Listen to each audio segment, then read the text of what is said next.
हाजी सबू सिद्दीक ने अपनी शुगर फैक्ट्री पूरी तरह से बंद कर दी। ये फैक्ट्री इतनी बड़ी थी कि इसके जरिए बनाई गई शुगर पूरे इंग्लैंड में इस्तेमाल की जाती थी।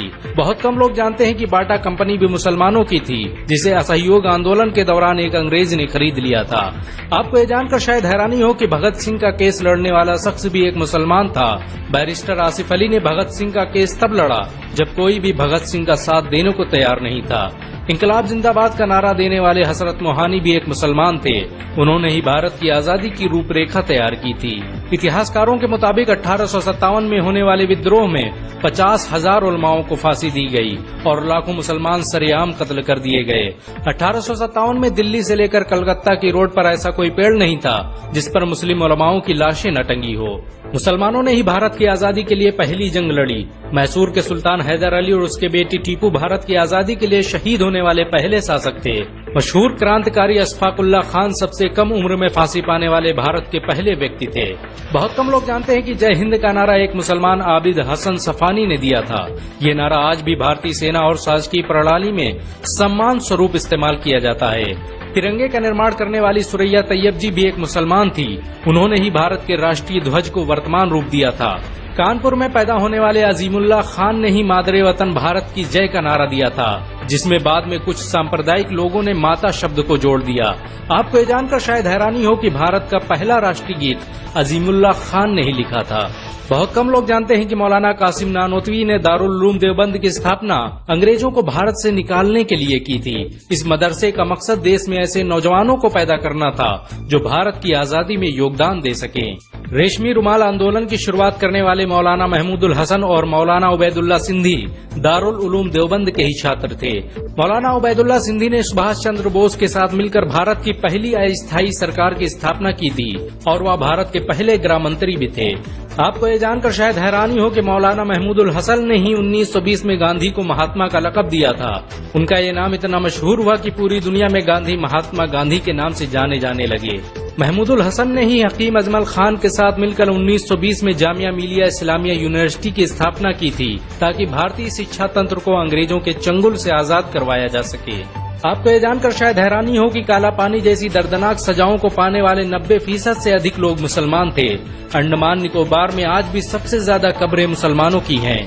मुसलमानों के अलावा दूसरे लोगों ने काला पानी से बचने के लिए न सिर्फ माफीनामे लिखे बल्कि अंग्रेजों की मुखबिरी भी की।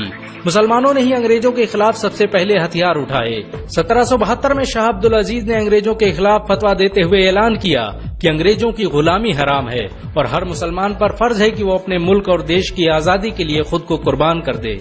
1857 में होने वाले विद्रोह की प्लानिंग एक मुसलमान मौलवी अहमदुल्ला शाह ने की थी। वो भारत के अकेले इंसान थे जिन पर अंग्रेजों ने 50,000 रुपए का इनाम रखा था। यह रकम इतनी बड़ी थी कि राजा जगन्नाथ ने पैसों की लालच में आकर अहमदुल्ला शाह की मुखबरी कर दी और अंग्रेजों ने उन्हें शहीद कर दिया। बहुत कम लोग जानते हैं कि 1857 में शहीद होने वाले 90% लोग मुसलमान थे। जालियांवाला बाग में जनरल डायर की गोलियों का निशाना बनने वाले अधिकतर लोग भी मुसलमान थे। भारत की आजादी का नेतृत्व करने वाले संगठन इंडियन नेशनल कांग्रेस के 9 से अधिक प्रेसिडेंट मुसलमान रहे। गांधी जी ने अफ्रीका में जहां वकालत की पढ़ाई की, वो कॉलेज भी एक भारतीय मुसलमान का था और वह जब भारत में आए तो उन्होंने आजादी के लिए अली ब्रदर्स के साथ काम करना शुरू किया, जो कि मुसलमान थे। बहुत कम लोग जानते हैं कि 1921 में केरल के मुसलमानों द्वारा अंग्रेजों के खिलाफ लड़ी गई जंग में 3000 से अधिक मुसलमान शहीद हुए थे और 50,000 मुसलमानों के जेल में कैद कर दिया गया था। ये आंदोलन मोपला मुस्लिम आंदोलन के नाम से जाना जाता है। 1942 में शुरू हुए भारत छोड़ो आंदोलन की रूपरेखा मौलाना अबुल कलाम आजाद ने तैयार की थी। संविधान निर्माता डॉक्टर भीमराव अम्बेडकर को पहचान दिलाने में मुसलमानों का बड़ा योगदान रहा है। 1946 में जब भीमराव अम्बेडकर दलित होने की वजह से इलेक्शन हार गए तो बंगाल मुस्लिम लीग ने उन्हें मुस्लिम इलाके से इलेक्शन लड़ने की दावत दी।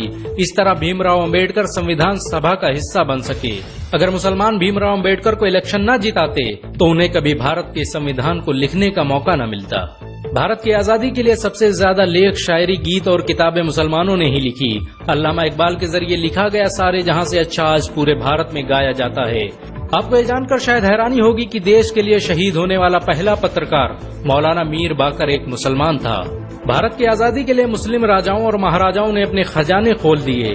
कोलकाता के हाजी उस्मान सईद ने अपना सब कुछ भारत की आजादी के लिए कुर्बान कर दिया।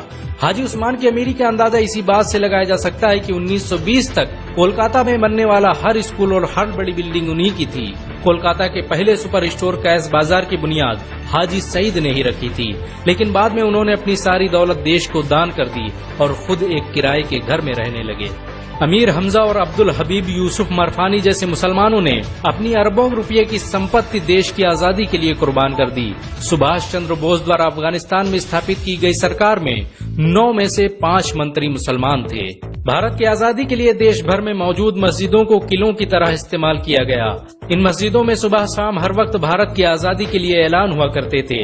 आजादी के वक्त कोई मस्जिद ऐसी नहीं थी जिसकी दीवारों पर मुसलमानों का खून न लगा हो। इन सब के अलावा ऐसे करोड़ों मुसलमान हैं जिन्होंने भारत की आजादी और उसकी अस्मिता के लिए अपना सब कुछ कुर्बान कर दिया। सच तो ये है कि भारत की आजादी मुसलमानों के बगैर मुमकिन न थी। भारत आज भी आजादी के लिए मुसलमानों का एहसानमंद